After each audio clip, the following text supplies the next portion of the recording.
Hi, it's Zoe Routh, and we are talking about mid-year reflection today. Can't wait to share. Let's do this thing. Welcome to the Zoe Routh Leadership Podcast, your source of strategies and insights to make you a better leader. Influence, improve, inspire.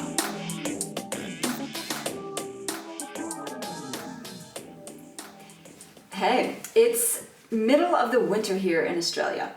And being a Canadian living in Australia, I always have this weird paradigm where my brain exists in two worlds because for the majority of my life, my birthday, which is July 1st, has fallen on Canada Day, which is exciting, which is the middle of the summer. And so normally I have fireworks and a day off and it's a big party. Whereas here in Australia, it's cold and they have a sense of contraction and hibernation. And so I always have to check when I wake up in the morning, where are we in the world and what is the time of year? Because it can get discombobulating as you try and remember what's happening for the people you care about in the homeland and what's happening for the people you care about in the new country. It's not so new anymore. I've been here 21 years. However, regardless of whether you're celebrating winter or summer, it is halfway through the calendar year. And I think this is a really important time to reflect on what's going on. Are you on track for what you want to achieve and experience, or do you need to do some course correction? And being an effective leader, one of the things that's really essential to the practice is being a reflective practitioner. That means having a regular ritual of reflection is an important way to process what's going on for you and to take the lessons and insights that you can from your experience. Otherwise you don't grow. You just kind of show up, live your day, go home, shut it out, and repeat. And you don't want to be repeating mistakes. You want to be learning from what you're experiencing so that you can grow and evolve, become a better leader, experience your life in a totally different way. In a better way. That's the intention anyway. So I have a twice yearly big picture review of who I am and what's going on for my life. And since it coincides with July the 1st, which is midway through the calendar year, I thought it would be useful to share this practice with you. And you can adopt it for your birthday, which marks your personal year, or you can adopt this for your mid-year review, just as I have done. So the first place I start is, what's going on for you now? How do you feel right now? And I think this is kind of a cool way to start because it anchors us into the present moment and gives us a little snapshot of who we are and what we're experiencing right here in this moment. Not to do a big picture zoom out straight away, but just to bring it back to reality. What's going on for you? Where do you live? What's happening in your work world? What's happening in your personal world? How do you feel about all that? And just get a capture a snapshot of that. The next question I do is a looking backwards point of view to see how far you've come. And the first question is, where were you this time last year? I mean, not just location-wise, but emotionally, physically, mentally, spiritually. What has happened in the last 12 months? So have a look back through your journal if you have one, which you should, and have a little insight, quick peek in terms of what were your concerns then, what were you excited about then, and what was going on for you then. It's amazing how much progress we experience in 12 months. And when we look back on that, we can really get a sense that things are growing and shifting. And I think it's interesting because often we get caught up in the day-to-day. We get caught up in the moment of what we're thinking about and doing and trying to create, that we forget to see how much our actions in the past 12 months have actually created for us. So when I did this, those first two questions, when I did a little snapshot on the 1st of July about what was happening for me, I had this amazing day. And it's not like we did anything spectacular. We went to the markets. I got to do some baking. So I do some gluten-free raw desserts, and they were scrumptious. I did this beautiful chocolate mousse thing. Oh, so good. And then we went and played golf. And if you've been following my golf experience, I'm a new golfer, and normally golf is like, kill me now. It's so difficult. and do not get a sense of progress or achievement in that game until this weekend. I'm not sure if it was just my blissful awakening into deep appreciation for my life, and I spent the morning just really zooming out and just savoring the fact that I'm alive on this planet and how glorious that is and how quickly it goes, and just being grateful for the fact that I live an extraordinary life in extraordinary times. And that sense of marvel and awe was something I intend to capture and carry with me. So the realist in me knows that emotions ebb and flow, and that it's not always possible yet, unless you're a yogi, like an awakened yogi, to live in that constant state of bliss. I'm working towards that through my meditation reflective practice, to really deeply experience that sense of joy and aliveness. And so it is my intention to dip back into that feeling and to remind myself of that. And I encourage you to have a go at that too, because it just felt so damn good. And that sense of blissfulness took me into golf, where I had my best round ever. So less angst equals better golf. And I suspect less angst equals better life in general. There you go. Life lessons from golfing. The reflection I had about where was I 12 months ago was also amazing. And it also led me to a deep sense of gratitude, because 12 months ago, truth be told, I was in the grips of adrenal fatigue, which is basically waking up completely exhausted, dragging your butt through the day, and going to bed kind of just barely making it. And there was a number of contributing factors from that, from some inflammation and inner health stuff that we've been working on fixing, as well as lifestyle choices and scheduling. So now I have a wonderful assistant who will be taking charge of my calendar to make sure that I don't do any crazy things like I did last year, which is book back to back to back to back to trips and programs. So I had to do some radical interventions last year with myself to make sure that I didn't make mistakes in terms of delivery, and that I really honored my downtime and my rest time and my recovery time. Because you can't show up and be dynamic if you're being scraped off the floor every day. So that was me 12 months ago.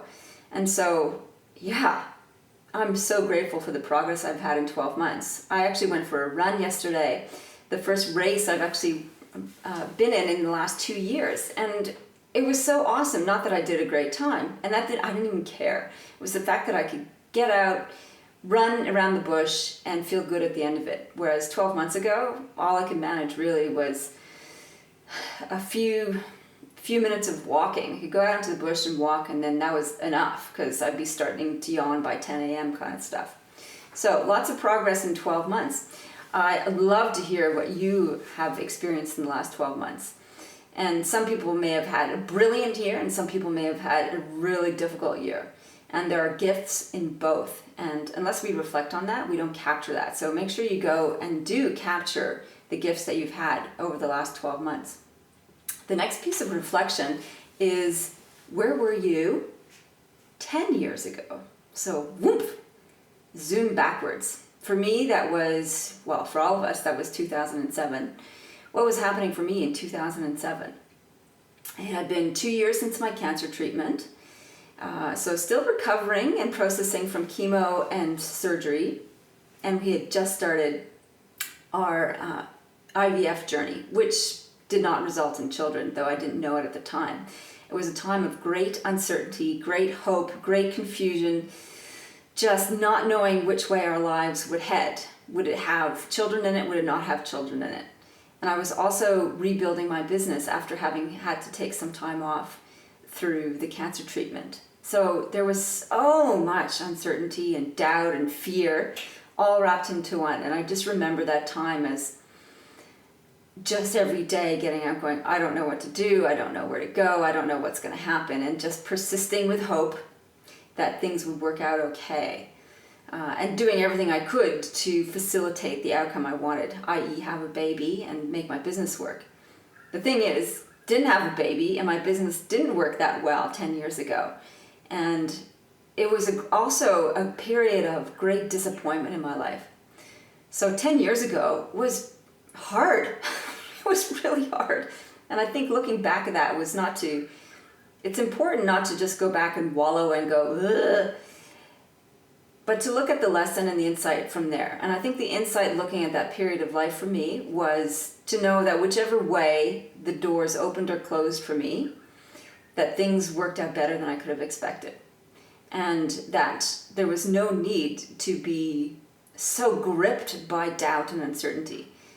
In fact, that each door had something to offer of value, and we can create it beautifully whichever way it ends up being. So some doors close of our own accord, and some doors are closed for us while others open.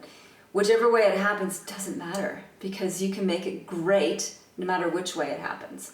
So that is, for me, a really powerful insight that just unhooks a lot of pressure and stress I tend to carry around with me about new projects and so on. And if I can live that tenet, that things always work out better than expected, and that it doesn't matter which door is open or closed, it's all good, hell yeah, that's a great way to live, don't you think? So I encourage you to have a think about that. The next question for reflection is, where was I 20 years ago? And I'm old enough now to be able to remember 20 years ago. Whereas I know some of our younger listeners, maybe you might be a little bit too youthful to remember too much of 20 years ago. So, however, I was still an adult 20 years ago. I was 27. And at the age of 27, I had just started. I was a year into my career at Outward Bound and a year into being in Australia and loving every moment of it. It was, every day was adventure. I was learning, I was growing. There was beautiful places to see. I was having the time of my life. I loved the people I worked with. It was fun, it was fulfilling, and it was hard work too, I'll be frank. Like, we worked very, very hard at that place. There was always new projects to create, and there was a lot of pressure to pull it all off with not much budget, and it was great. I loved it. And from that recollection, I think about who I was back then. You know, my whole life was yet to unfold before me, and that sense of excitement and enthusiasm and immersion in the moment, that is what I can take with me and bring to the moment now. So I don't know how many years I've got left to live. I aspire to live to 100, to have a good solid century out of our little blip in the universe, and to really savor all that. And so when I think back to who I was 20 years ago, I think that energy and that excitement is something that I can incorporate into who I am now. So after the where was I 20 years ago, we do a flip. We then start looking forward. Where will I be in 20 years from now? And I think it's important to go from 20 years ago to 20 years from now, because 20 years ago seems to have gone by in a flash when you look at it from a memory point of view. It's like, wow, that was quick. The next 20 years will go just as quickly, I know that. And so even though things will always turn out better than expected, is my new core belief, I think we can also be intentional about what we craft and what direction we point our boat in. And so in thinking about that, I think 20 years from now, I will be 67. I will have had a brilliant professional life. I will be honored and fulfilled by the people I worked with and helped make a difference to. And I will have worked with organizations and teams around the globe. I will have spoken at events around the globe, encouraging people to have better connection and heart-centered leadership. I will have published a number of books, and I will feel deeply grateful and fulfilled for the life that I have created and experienced with the people I love, and for the adventure that still is with me. I intend to be fully fit and vibrant and active at the age of 67, living by the sea. It's been my lifelong goal, is to get there and to live by the sea every day, getting up and walking by the ocean and swimming in the beautiful water. So that's my picture for 20 years from now. The next reflection is, where will I be 10 years from now? Well, that's a little bit closer, still a little bit distant. So in 10 years, I will be 57. That's a good solid 10 years of professional and personal life.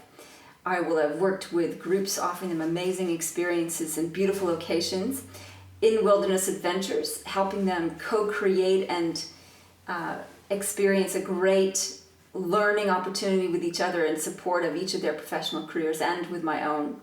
I will have a couple more books under my belt, and I will be able to make a difference in organizations in a way I never could have in the previous 20 years. So there's so much excitement to bring forward into the next 10 years. Now, the next question is, where will I be 1 year from now? Okay, now this gets a bit more real, doesn't it? It's very nice to fantasize 20 years from now, and there's little accountability in terms of what you need to do now in order to create that. But 12 months? Giddy up! It's time to take some radical action. So 12 months from now, where will I be?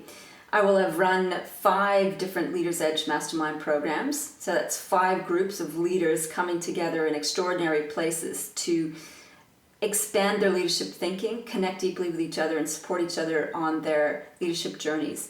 So that is a good 50 people and 50 organizations I would have helped contribute to the improvement and growth and contribution that they're each making on the planet. And that feels really amazing. 12 months from now, I intend for my energy to be fully radiant and sustained and vibrant, and I want to wake up every day in deep gratitude and enthusiasm from my 27-year-old self to my 47-year-old self. That's what I bring forward. Right, okay, so those are your reflection tools. I've given you a little bit of insight into mine to give you an idea of the kinds of things that you can put into your own reflective practice. So those questions are start with where you are now. So where am I right now? How am I feeling about what's going on? So just do a little take stock of what's happening now. Then do some reflection backwards. Where was I 12 months ago, 10 years ago, 20 years ago? And then press fast forward to where will I be 20 years from now, 10 years from now, 12 months from now. I hope you enjoyed it, and I look forward to hearing your reflection on your reflection. Reflection on your reflection. That's it. All right. Go live well and lead well.